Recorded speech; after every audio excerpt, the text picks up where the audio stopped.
Le collectif des habitants organisés du 3e organise une fête. La fête aura lieu au Jardin Leva, numéro 52 rue Leva, le 6 juin. Ça commence à 14h. Il y aura des festivités, il y aura un repas gratuit pour les uns et à prix libre pour ceux qui peuvent payer. Venez nombreux. Bonjour tout le monde, bienvenue au plateau radio. Au plateau radio, donc un jardin pour tous, pour toutes, histoire, usage et avenir du couvent Leva. Merci d'être là et merci d'être si nombreux, si nombreuses. Nous sommes au jardin Leva pour la grande fête populaire combative du collectif des habitants organisés du 3e. Qu'est-ce qui motive et pourquoi on fait un plateau radio à cet endroit-là sur Leva ? Tout d'abord parce que le jardin, c'est un lieu dans lequel le CHO3, le collectif des habitants organisés, est investi et à plusieurs titres. On reviendra là-dessus. Parce que des collectifs travaillent à son ouverture dans le quartier et parce que son avenir est en jeu actuellement. La convention qui lie Juxtapose à la mairie prend fin en septembre et des discussions ont débuté avec la mairie. On aimerait faire un premier plateau autour de l'histoire. Alors c'est une histoire, c'est pas toute l'histoire, une histoire singulière, une histoire de l'appropriation. Comment des collectifs, comment des habitants, des associations ont tenté d'ouvrir le jardin aux habitants, aux habitantes du 3e arrondissement. Et c'est ça qui nous intéresse. C'est une histoire singulière et une histoire méconnue, celle de l'ouverture progressive à travers des initiatives. Ouverture qui peut-être imparfaite, incomplète, et sur lesquelles on aimerait revenir. Alors peut-être un petit point de méthode, on parle de plateau radio, tranquille. Nous on a pensé ce moment comme un atelier, et on peut avoir des trous de mémoire. Là je viens d'en avoir un par exemple. On peut avoir des interrogations. Il n'y a aucun souci là-dessus, on est là pour faire du collectif, pour apprendre communément comme on fait d'habitude, comme on fait dans le quartier. Et enfin, cette histoire qu'on souhaite raconter, on souhaite la raconter depuis les habitants. Donc c'est une histoire singulière et on va l'assumer comme telle. Je vais commencer par faire un tour et si vous pouvez vous présenter. Hélène, est-ce que tu peux te présenter ? Alors Hélène, je suis habitante de la Belle de Mai et active dans différents collectifs. Bonjour, je m'appelle Ingrid et je suis aussi habitante du quartier. Également partie prenante de pas mal d'associations du quartier et sensible justement à ces questions d'appropriation de l'espace, de jardinage, de démocratie et de vivre ensemble. Donc moi je m'appelle Alexandra, je ne suis pas une habitante du quartier mais j'ai eu le plaisir de participer à la création d'un collectif d'habitants qui s'appelait le collectif 3B. Et qui a pu découvrir et s'enrichir et travailler ensemble et porter des projets en lien avec le jardin et le couvent Leva. Bonjour à tous, moi c'est Jafia, bénévole à la Maison pour tous et notamment adhérente au CHO et à différentes associations du quartier. Et voilà, je suis un peu partout dans le quartier, quoi. Là où vous allez, vous me verrez. Et c'est vrai. Voilà. Donc moi je m'appelle Jonas, donc je travaille pour l'association L'An 02 et je fais partie du collectif des habitants organisés du 3e. Et comme beaucoup de personnes ici, on est à l'initiative de la création de l'association Les Amis du Jardin Leva. Et voilà, on a suivi un peu tout ce qui s'est passé sur ce jardin depuis que les sœurs sont parties. Voilà. Avant de commencer les discussions, on aimerait revenir sur des moments qui nous ont semblé importants, qui sont révélateurs de cette histoire, de l'histoire de l'appropriation du quartier. Un premier, c'est mai 2017, avec un pique-nique qui a rassemblé 900 personnes ici, dans ce lieu, pendant la belle fête de mai, et qui avait fait suite à un poisson d'avril, le 1er avril, vous avez compris, disant que le quartier était ouvert aux habitants. Le quartier lait et le jardin. On reviendra sur un deuxième moment, septembre-octobre 2018, avec des ateliers et des débats publics autour de l'avenir du jardin et qui se sont conclus avec un grand débat à la Maison pour tous, rue Boulevard Boyer. Et on reviendra aussi avec les camarades de l'association 3B, ou anciennement de 3B, sur la recherche-action qu'ils ont menée autour du devenir du jardin. Enfin, on va aussi parler des Amis du Jardin Leva et de cette association, de ses activités et comment l'arrivée de cette association a préfiguré aussi une forme d'ouverture pour le quartier, notamment à travers les écoles. Donc première question à Hélène. Est-ce que tu peux revenir rapidement sur l'ouverture, sur ce moment durant la belle fête de mai qui a rassemblé des centaines de personnes, ce pique-nique, mais surtout ce qui l'a amené, donc peut-être revenir sur l'arrivée de Juxtapose et le départ des sœurs victimes du Sacré-Cœur. Oui, alors c'est en septembre 2016 que nous avons appris lors d'une réunion publique. Il faut dire qu'en fait, le jardin, enfin tout ce site, il a été acheté dans le cadre d'un projet urbain qui s'appelle Quartier Libre. Et donc c'est lors d'une réunion publique que nous avons appris par Laure Agnès Karadec, qui était à l'époque l'élu chargé à l'urbanisme, la volonté de la ville de préempter et d'acheter le site Leva. Donc très rapidement, nous nous sommes dit qu'il fallait faire quelque chose. Et ça a commencé par un courrier à Laure Agnès Karadec lui demandant de nous réunir, nous, les associations, les collectifs, en fait tous les gens qui étaient actifs à la Belle de Mai, pour travailler ensemble sur une occupation temporaire, temporaire, qui aurait auguré peut-être de perspectives et du devenir. Mais en fait, les choses étaient déjà pliées, et ça on ne le savait pas, on l'a appris par Télérama, parce que c'était une spécialité de l'ancienne municipalité, c'est que nous apprenions en fait les nouvelles par le biais de la presse nationale, en fait, ce qui était assez amusant. Donc on n'a quand même pas lâché le morceau. Et on a eu des visites du jardin, mais là que quelques heureux habitants, on va dire, donc pas de façon très large, en janvier. Et on avait l'idée déjà dès février qu'il y ait au moment de la belle fête de mai, parce que la belle fête de mai, c'est un moment très fort dans le quartier. Et on s'est dit, si on veut que les habitants connaissent ce lieu, il faut qu'il se passe quelque chose au jardin pendant la belle fête de mai. Donc ça, on a été complètement obnubilés par ça, on n'a pas lâché l'affaire. Et en fait, les choses ne se faisaient pas. Et c'est un poisson d'avril sur notre page Facebook qui, en fait, a suscité un peu des réactions et qui a permis finalement, par la discussion, on a eu différentes rencontres, d'organiser le dimanche 21 mai une très belle fête de mai.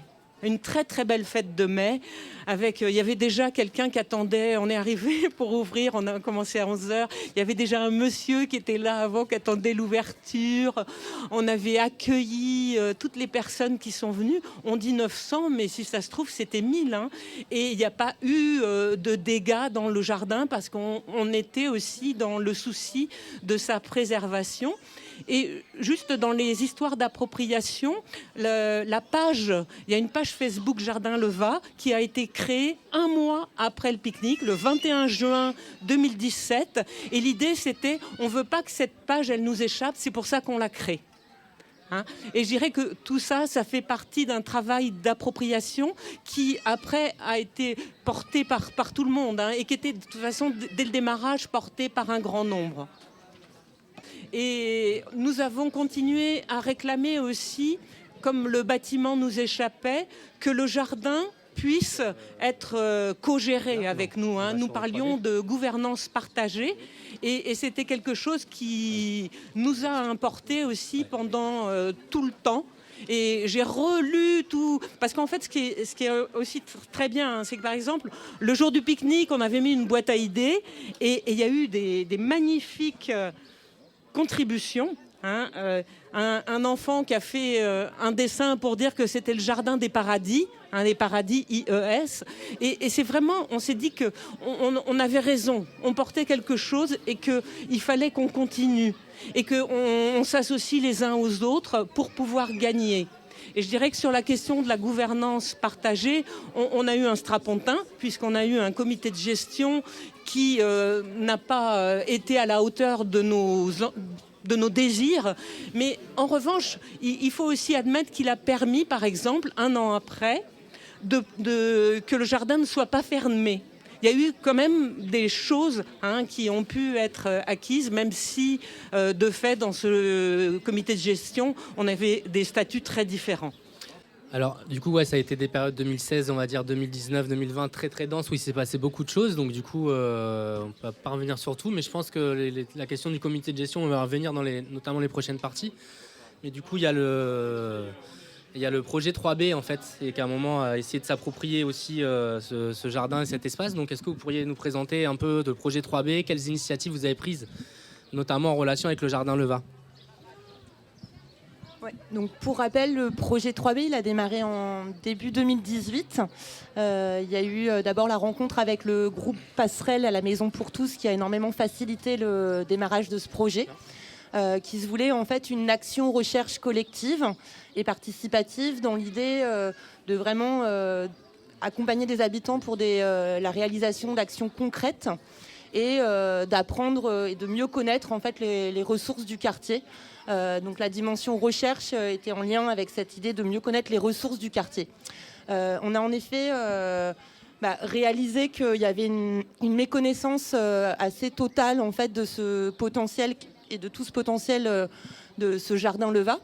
Donc on a proposé un certain nombre de rencontres, notamment pendant le printemps 2018 et l'été 2018 dans ce jardin. C'était une occasion de faire connaître le jardin pour les habitants. Et dans le cadre de ce projet, il y a eu donc un moment et un temps très fort qui s'appelle les ateliers de l'avenir. Une méthode donc, qui a été éprouvée et qui permet aux habitants en fait, de critiquer qu'est-ce qui ne leur plaît pas dans leur quartier, puis de passer par une phase utopique de rêve. Quel serait votre projet, votre quartier rêvé ? Et enfin, à partir des rêves des uns et des autres, de pouvoir concrétiser des actions qui permettent de concrétiser encore une fois ces rêves. Et parmi les rêves des habitants et des professionnels qui les ont soutenus, donc il y avait effectivement l'an 02, il y avait la Maison pour tous, il y avait la Fraternité qui était donc parmi les professionnels les plus engagés dans le soutien à ce collectif.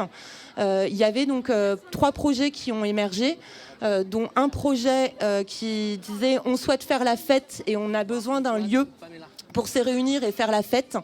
Un autre projet s'appelait de la nurserie à la tisanerie, avec l'envie de travailler autour de projets autour de la parentalité.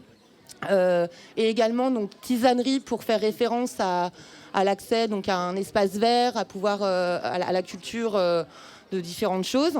Et le 3e projet, il s'appelait un quartier rêvé pour vivre mieux ensemble. Et Jonas, ici présent, était l'un des 2 référents du groupe qui était porteur de ce projet et qui avait une mission, je dirais.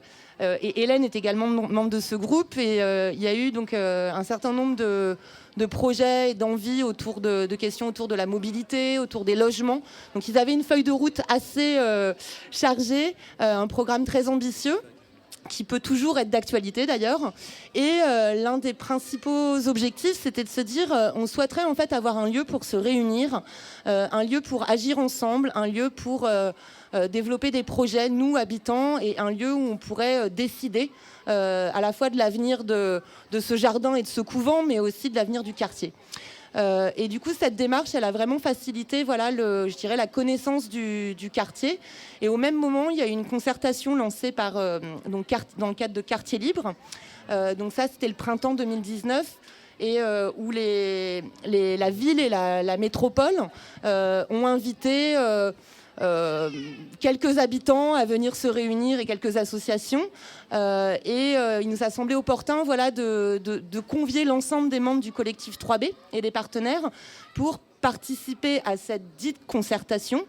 Et pendant laquelle, du coup, il y a eu beaucoup de projets qui ont émergé. Ça semblerait très intéressant d'ailleurs de revenir sur toutes les propositions qu'il y a eu, notamment en termes de gouvernance pour ce jardin et ce couvent.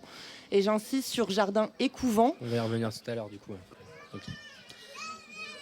C'est marrant que c'est pas marrant, c'est la logique en fait que tu aies parlé de cette concertation organisée par Quartier Libre, parce que du coup le moment avait été anticipé par le groupe d'habitants JVG Mon Avis, où en gros, il y a, on va dire, un débat public, tout un tas d'événements qui ont été mis en place à l'automne, un peu avant l'automne 2018. Parce qu'en gros, au début, la concertation était annoncée à l'automne 2018. Comme on n'était pas satisfait de la concertation, on s'est dit on va organiser nous-mêmes. Donc là, ça fait une transition parfaite avec Ingrid qui a beaucoup participé à l'organisation de ces moments-là. Le débat public le 2 octobre à la Maison pour tous et toutes les actions qui ont été mises en avant. Donc pourquoi venir faire une concertation, un processus de débat public à ce moment-là? Donc quel objectif et quelles étaient un peu les méthodes et les résultats un peu que vous avez eus, quoi?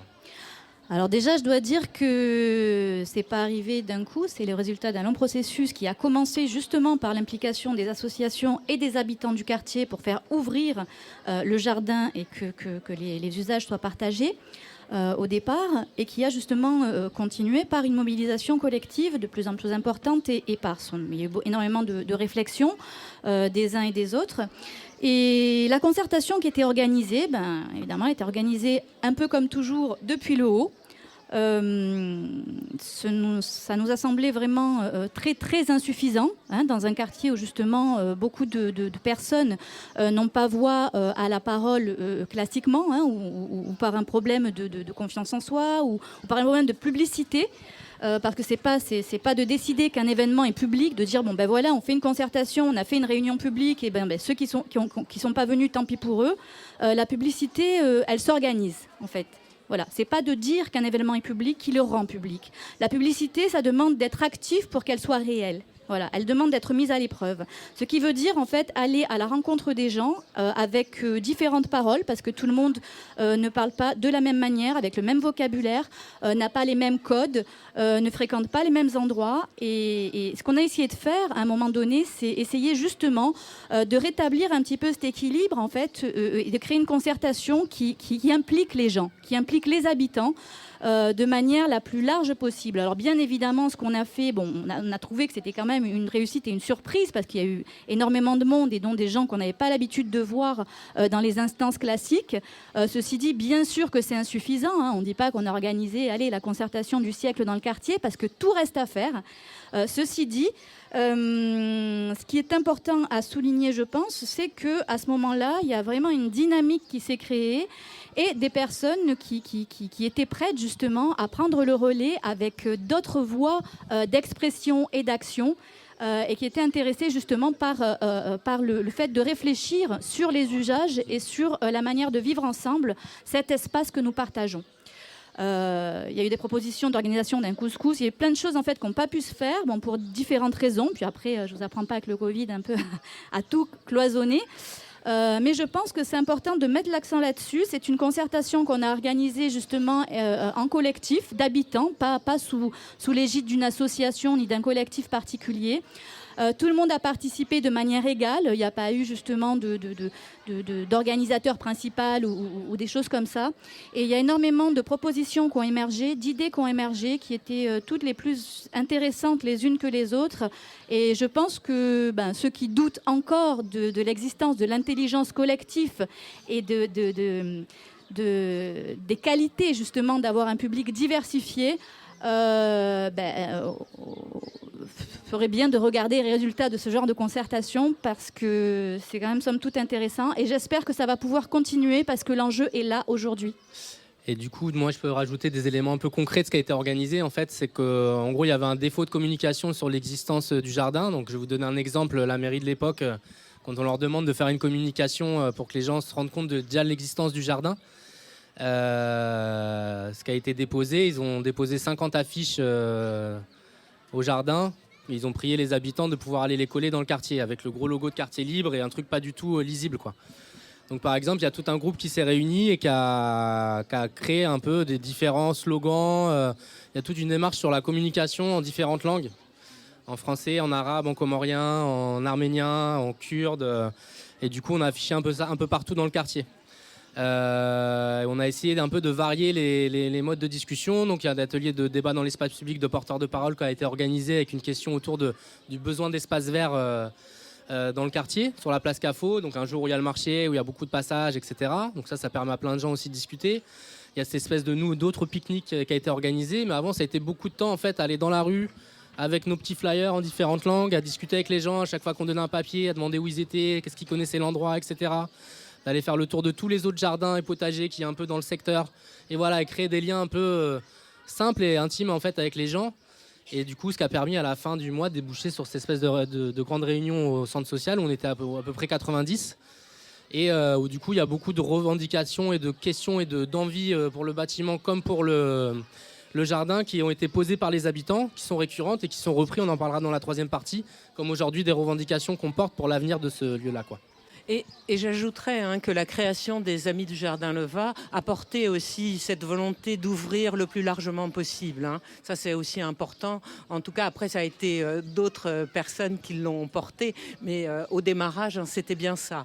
C'était l'idée non seulement de jardiner, mais aussi d'ouvrir l'espace. Et t'as pas aussi parlé, Jonas, de emmène ton voisin. On avait fait une opération aussi emmène ton voisin, avec l'idée. Moi, j'ai jamais réussi à faire décoller mon voisin.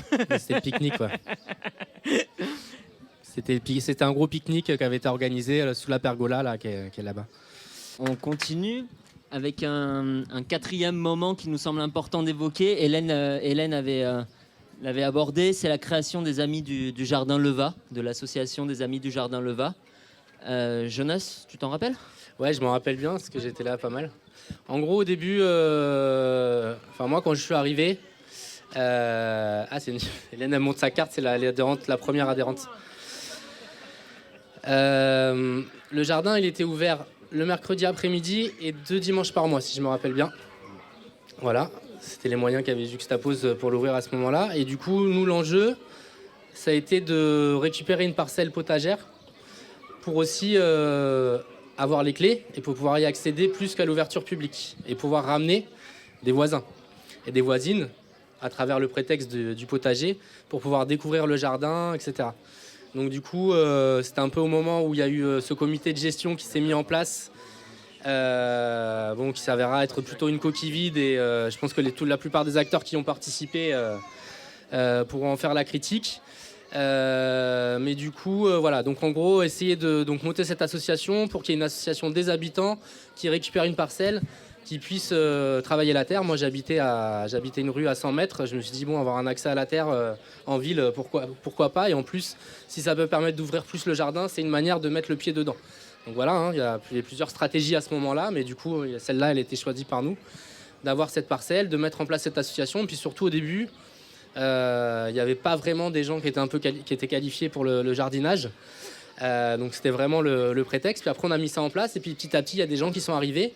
Et après, je ne vais pas dire que ça s'est professionnalisé, mais il y a des personnes qui étaient vraiment qualifiées, qui avaient une expérience en tout cas de cette pratique de jardinage et tout, qu'on peut mettre plein d'autres choses en place.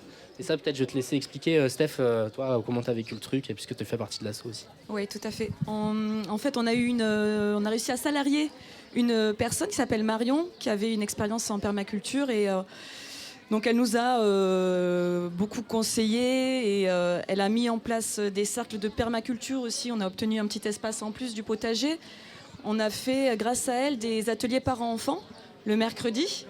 À l'heure du goûter, il y avait un goûter partagé et après on jardinait tous ensemble.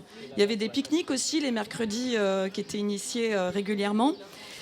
Et on a un rendez-vous régulier toujours le jeudi soir vers 16h, 16h30 jusqu'en soirée où on peut venir juste entre adultes ou avec aussi les enfants.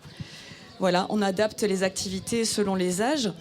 Et grâce à Marion, on a pu faire, elle a initié, parce que c'est ça vraiment qui l'intéresse, des ateliers pédagogiques avec les écoles du quartier, avec l'école Cadena principalement. Donc ça, c'était un gros travail qui s'est fait quand même assez bénévolement. Mais bon, voilà, ça ne perdure pas, mais on aimerait que ça reprenne un jour, dans des conditions meilleures pour la personne qui s'en occupe. Et quoi d'autre ? Sinon, sur les usages, il y a le fait de venir se poser, pique-niquer dans le verger, grappiller des fruits, voir les poissons, les poules. C'est vraiment un endroit magnifique pour profiter seul ou en famille du calme, de la nature. C'est précieux ici, on n'en a pas, en fait, d'endroits comme ça. Et vraiment, le travail avec Marion, quoi, c'est que vraiment, je vais un peu répéter ce que tu as dit, mais que les enfants après amènent leurs parents. Du coup, ça a eu un rôle vachement fort en fait d'appropriation du jardin par les habitants, parce qu'il y a ce lien-là et du coup, ça serait chouette qu'il puisse perdurer. Donc là, malheureusement, les amis du Jardin Leva, ils sont pas plus en capacité de le faire, mais ça a quand même initié un truc. Voilà. Après, je sais pas s'il y en a qui sont instituteurs à l'école Cadenas et tout, donc si après ils veulent venir prendre la parole, ça serait intéressant aussi d'avoir leur point de vue. Et après, tu as parlé de l'ouverture le week-end, du coup ? Non. Donc voilà. Du coup, après, après toute cette phase de concertation et la fin de la première saison de Juxtapose, Juxtapose a proposé d'ouvrir du lundi au vendredi. Donc là, il faut le dire, on a considéré qu'ils avaient fait un pas vers l'ouverture aux habitants. Du coup, quid de l'ouverture le week-end ? Là, la mairie et l'équipe de Quartier Libre a botté en touche en renvoyant à Juxtapose avec les moyens qu'ils avaient de devoir ouvrir. Donc là, ils ne sont pas responsabilisés du tout. Donc du coup, ce qui a été fait, c'est que Juxtapose continue à ouvrir 2 dimanches par mois. Et l'association des Amis du Jardin Leva a décidé, pour qu'il y ait au moins une fois par mois un week-end entier d'ouverture, d'ouvrir le samedi. Donc c'est une position un peu bâtarde, on va dire, parce que du coup, en gros, on fait le travail, ce que devrait donner moyen à la mairie pour le faire. Donc du coup on le fait. Donc d'ailleurs il y a une fois on s'est retrouvé en revue de projet Quartier Libre où ils présentaient le bilan du jardin et ils présentaient gentiment que c'était ouvert le week-end sans préciser qu'on l'avait fait bénévolement et à défaut parce qu'on leur avait réclamé des ouvertures qu'ils avaient refusé. Ils avaient refusé de mettre des moyens en plus pour que ce soit fait. Donc voilà, et du coup donc cette ouverture le dimanche de Juxtapose plus cette ouverture des Amis du Jardin Leva avec à chaque fois des petits événements, ça a permis aussi plus de s'approprier cet espace et ce jardin. Donc du coup, voilà. Je suis un peu... Et c'est parfait, ça permet un peu de faire la transition avec notre deuxième plateau, puisque en fait, à la suite de cette ouverture, il y a des associations qui vont cultiver donc dans les parcelles qui sont juste de l'autre côté.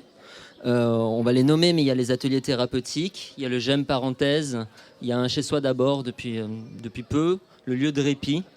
Donc les Amis du Jardin Leva, Motamo et le lycée Victor Hugo. J'espère n'en oublier aucun. Et pour le deuxième plateau sur les usages, nous allons appeler Amel, qui est par là. Nous avons le plaisir d'accueillir Madi du collectif des habitants organisés du 3e, Amel des ateliers thérapeutiques et sous peu les membres de Motamo qui doivent arriver. On va commencer avec toi Amel, si tu le veux bien. Alors, est-ce que tu peux te présenter tout d'abord ? Alors, je suis Amel, je suis éducatrice technique à l'atelier thérapeutique de la Belle de Mai, qui est une structure extra-hospitalière rattachée au CH Édouard Toulouse, qui est le centre hospitalier Édouard Toulouse. Peut-être pour certains que vous connaissez, c'est l'hôpital psychiatrique de Marseille des quartiers nord. Et quelles sont les personnes qui participent à ces ateliers au Jardin Leva ? Alors, les personnes qui viennent à l'atelier viennent pour des activités de remobilisation par l'activité de travail. Et le jardin est une bonne activité de travail. C'est une activité physique et aussi remobilisatrice. Et on a ce contact avec la terre et voilà, l'apprentissage, tout l'apprentissage qu'il y a à faire sur le jardinage, les légumes, les cultures. Et donc les personnes qui viennent habitent pour la plupart dans le quartier, dans le 3e, 2e arrondissement. Voilà. Est-ce que tu peux, là tu as répondu, mais à quel besoin le jardin répond pour toi, les personnes qui participent à ces ateliers ? Oui, alors les personnes qui viennent là, d'abord, quand on est en souffrance psychique, ce qui est important, c'est rencontrer du monde. On est en rupture de lien social. Et donc l'idée, c'est de venir rencontrer des habitants, comme tant d'autres, des jardiniers. Et l'outil du jardinage c'est un super outil thérapeutique dans le sens où on partage avec Nathalie, avec Marion, avec Hélène, on échange sur le compost, sur les graines. Voilà. Et là, on rentre en relation avec l'autre. Et c'est ça, on est là avec les patients pour jardiner, certes, parce qu'on ne fait pas que semblant. On produit des légumes et qu'on vend d'ailleurs. et dont les recettes vont aux patients. Mais l'idée, c'est surtout échanger autour de ça et puis restaurer ce lien social qui est souvent... parce que la souffrance psychique, la personne qui a des problématiques de santé mentale, souvent elle est stigmatisée. Donc, on les voit comme des personnes qui ne sont pas normales. Et donc le fait qu'elles soient reconnues en tant que jardiniers, des gens qui ont des savoir-faire, et dans les jardins, on a vu plusieurs modes de culture. Avec Osiris, on a vu des cultures de personnes afghanes qui cultivaient autrement. Tu peux expliquer ce que c'est Osiris? Osiris, c'est une association qui est en appui aux personnes réfugiées et qui jardinait en 2019-2020 ici. Maintenant, ils ne sont plus dans le jardin. Mais en tout cas, avec eux, on a pu échanger sur les pratiques culturelles. Il y a plusieurs GEM. Les GEM, c'est des groupements d'entraide mutuelle qui jardinent dans la parcelle des jardins partagés, plus en loin là. Et l'idée, donc, c'est aussi des personnes qui sont fragilisées, que la société a opprimées et que le système plutôt a opprimé. Et du coup, ils se retrouvent pas marginalisés, mais plus affectés que nous tous. Et du coup, le jardin, il vient un peu restaurer tout ça. Parce qu'on reconstruit le lien social à travers le légume qu'on cultive. D'accord, merci beaucoup Amel. L'idée de ce plateau radio sur les usages variés, multiples du Jardin Leva, elle est née de cette idée-là et tu l'as rappelé, c'est qu'à la fois donc il y a une histoire du jardin qui débute au 19e siècle. Avec ce passé agricole de la Belle de Mai qui a été protégé par ces murs et tout un écosystème dans lequel on est, pour lequel on a demandé aussi de prendre collectivement attention au lieu dans lequel on est. Et d'un autre côté, cette réalité qui est la réalité du quartier. L'idée, c'est de voir à quel point ce jardin, il répond à des besoins. Il répond à des besoins à la fois écologiques et à la fois sociaux, et les deux se mélangent. Donc c'est aussi pour ça que la question des usages nous a semblé primordiale et à aborder dans le cadre d'un atelier. Et j'en profite parce que c'est un peu une nouveauté pour nous au collectif des habitants organisés. Nous avons une passerelle depuis peu, et c'est une parcelle. Une parcelle depuis peu qui commence à être cultivée. Et peut-être Madi, je vais te laisser te présenter et présenter peut-être Cultichaud. Qu'est-ce que c'est que Cultichaud et qu'est-ce qu'on fait au Jardin Leva?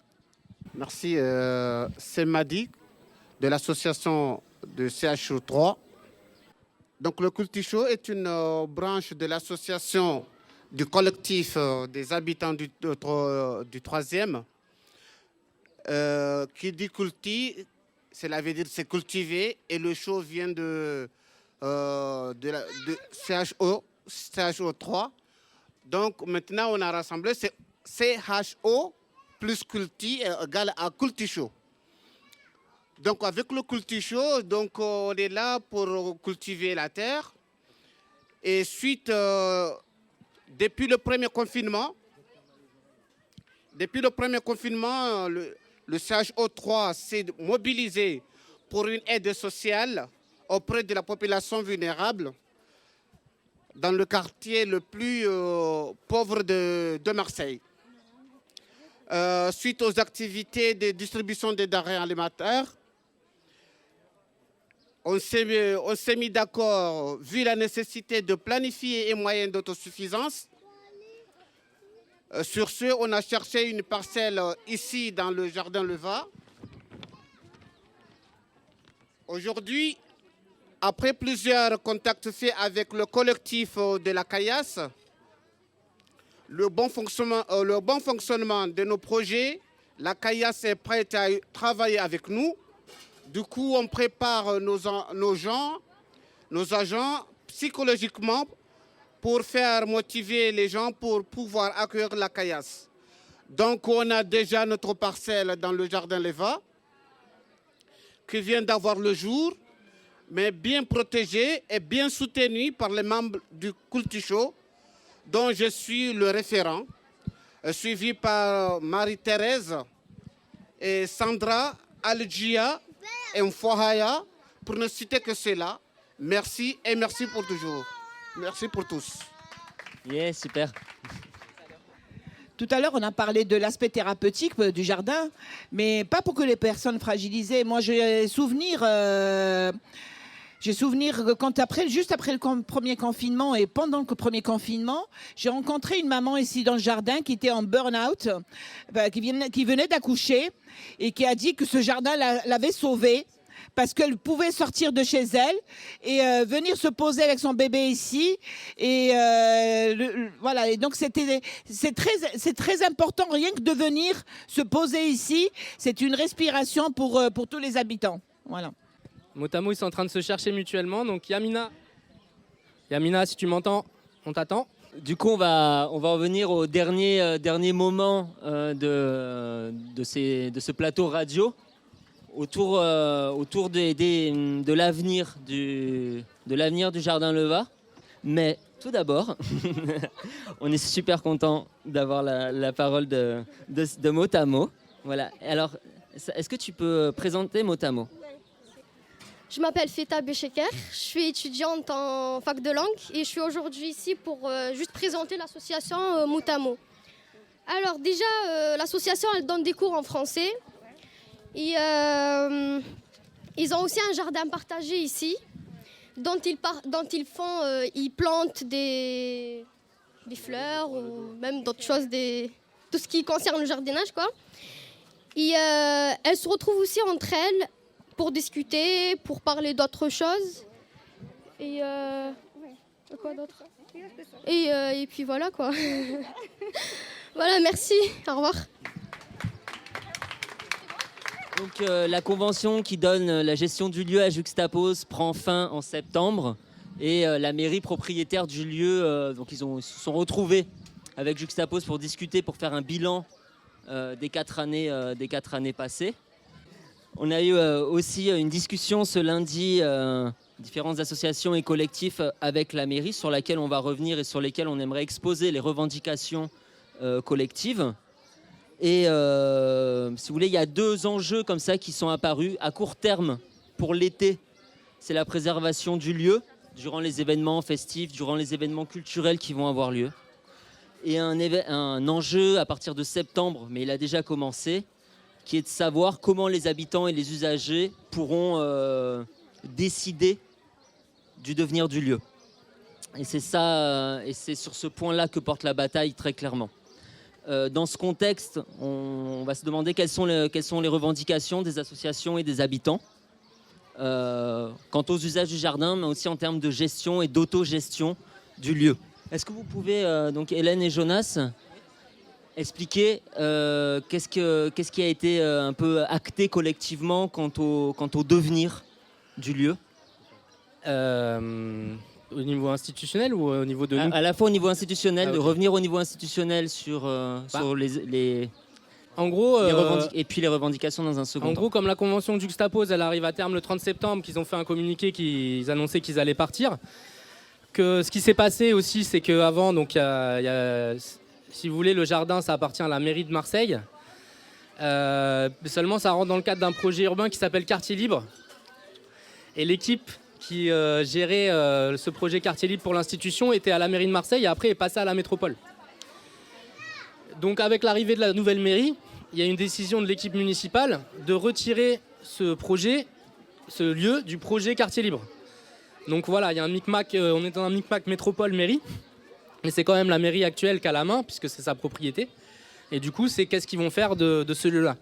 Et nous, ce qu'on a fait, en fait, c'est ce qu'on a collecté l'ensemble des revendications et ce qu'on a posé depuis 2017. Là, on a un petit papier avec tous les communiqués qu'on a fait et les courriers qu'on a envoyés, etc.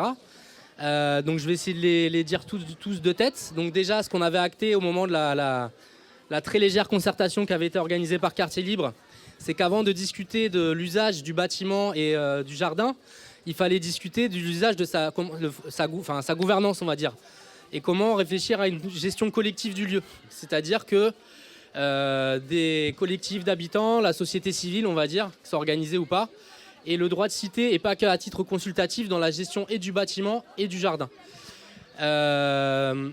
Quand on a fait aussi la concertation qu'on a organisée nous-mêmes, le débat public qu'on a organisé nous-mêmes, ce qui revenait dans les propositions des habitants et ce qui a été demandé depuis le début par tous les collectifs qui sont mobilisés, c'est la question d'un équipement public. Parce qu'on est dans le 3e, ça fait 30 ans et plus que c'est abandonné par le pouvoir public et il manque de tout type d'équipement public. Ça va être une crèche, une bibliothèque, un centre de formation, enfin voilà, tout ce que... une maison des associations, il y a énormément de choses qui manquent. Du coup, c'est ce qui nous avait interpellé dans le premier courrier qu'on avait envoyé à l'époque à la mairie, ou le premier communiqué qu'on avait fait. On ne comprenait pas, en ayant la friche à côté, le pôle média, pourquoi une association à vocation artistique et culturelle s'installait ici pour une activité exclusivement tournée vers ça. Il n'y a pas de problème avec le travail que fait Juxtapose sur la culture, mais en fait, ce n'était pas adapté. Donc depuis le début, ça c'est une revendication. Qu'il y ait dans ce lieu-là un équipement public. Après, comme c'est assez ouvert pour qu'il y ait plein d'activités différentes, il peut aussi y avoir une gestion un peu collective. Donc une partie de pouvoir public qui est propriétaire du lieu, une partie de la structure ou le pouvoir public qui gère un équipement public, une partie qui est du coup les collectifs d'habitants et les usagers du jardin et aussi du bâtiment peuvent prendre des décisions aussi et éventuellement d'autres acteurs qui seraient dans cet espace qui est assez grand. Est-ce que j'oublie d'autres revendications ? Alors peut-être donc la volonté de ne pas séparer le bâti du jardin, parce que en fait, quand on sépare les deux, ça veut dire que des personnes qui ont accès au bâti vont avoir des accès différents du public lambda. Donc ça nous paraît important.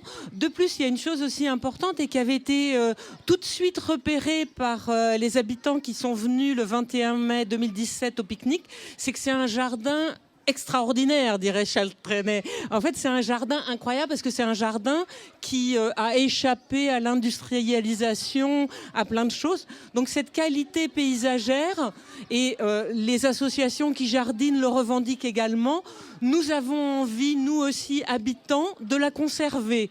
Donc ça aussi, c'est un point important. C'est comment on arrive collectivement à gérer et préserver la ressource. Et quand Jonas dit le site Leva, donc jardin plus bâtiment, c'est une propriété de la ville. En fait, si on le voit par le prisme des communs, on sait qu'une propriété de la ville, c'est une propriété à nous, les habitants. Et c'est comme ça que nous voulons le revendiquer. C'est notre propriété, c'est acheté avec l'argent public. Même si à l'époque, la mairie l'avait acheté sous domaine privé. Ça n'empêche que c'est notre propriété. Et c'est à nous, si je vais un peu plus loin dans ce que disait Jonas sur une gestion collective, c'est de réfléchir aux règles que nous voulons instituer. Mais au lieu que ce soit comme lors du comité de gestion, quelque chose qui est déjà complètement bridé, là c'est un travail que nous avons à faire collectivement. C'est une appropriation réelle de par la connaissance que nous avons depuis 2017, donc de pouvoir construire ensemble quelque chose et de former une communauté, mais une communauté ouverte, au lieu de la communauté précédente qui était une communauté de la clôture. Je pense aux victimes du Sacré-Cœur de Jésus. Donc il y a vraiment un enjeu très fort là, à ce niveau-là. Il y a d'autres communautés fermées aussi, qui sont plus actuelles, qui occupent le lieu. Jonas, peut-être tu voulais rajouter quelque chose sur... Ouais, alors du coup, avant que le théâtre forum commence, parce que là, je les entends faire le micro et commencer à ouvrir le micro. Non, en fait, la question que ça pose est aussi avoir une gestion collective de ce lieu. C'est qu'en gros, nous, ce qu'on s'est dit, c'est que durant l'été, jusqu'au 30 septembre et peut-être après, on a demandé à la mairie d'organiser ça, c'est d'organiser le débat public. Donc, c'est-à-dire pas faire une réunion, un grand raout, et il y a tout le monde une fois et on décide de l'avenir, mais faire plusieurs temps sur les différents sujets. La conservation et l'écologie du jardin, l'appropriation par les habitants, l'état du bâti, il y a plein de sujets à traiter. Donc comme en 2018, nous, on va essayer de l'organiser de toute façon, si les pouvoirs publics ne prennent pas leurs responsabilités. On espère qu'ils vont le faire. Et on a toujours voulu que ça soit un truc très ouvert. Donc ça veut dire que tout le monde peut venir y participer. Après, la question que ça pose de réfléchir à une gouvernance partagée, un débat, une gestion collective d'un espace comme ça, avec différents acteurs qui ont différents formats. institutions, associations, habitants, informels, etc. Ça pose la question aussi de l'objet social de la structure qui est là aujourd'hui, en fait. Juxtapose, son objet social, c'est pas ça. Ils ont fait des efforts en ouvrant le jardin du lundi au vendredi. Là, ils ont mis plein de trucs à disposition et les remercie d'avoir facilité l'organisation. Mais en même temps, c'est pas dans leur fonction de gérer un jardin comme ça. Et du coup, c'est pas dans leur objet social d'avoir un espace qui accueille du public à l'intérieur dans le bâtiment, quoi. Là, aujourd'hui, c'est l'espace des résidents à l'intérieur et l'espace partagé ici. Et du coup, nous, on a envie que ça soit plus partagé et que les fonctions aussi dans le bâtiment, elles soient diverses et elles soient variées. Donc du coup, est-ce que l'objet social de Juxtapose le permet aujourd'hui? Pour moi, je pense pas. Après, du coup, j'espère que cet été, on arrivera d'avoir une discussion publique tous ensemble sur cette question-là. Et après, il y a la question du modèle économique qu'a Juxtapose pour faire vivre l'association et ce projet de résidence artistique. C'est que c'est basé sur on espère avoir ce débat-là un peu aussi tous ensemble.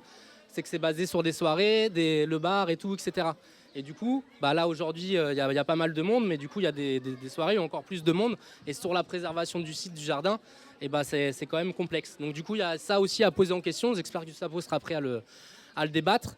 Et que voilà, nous, on a pas mal d'idées, de propositions et tout dans ce sens-là. Donc voilà, tout ça, ça va être mis en question cet été.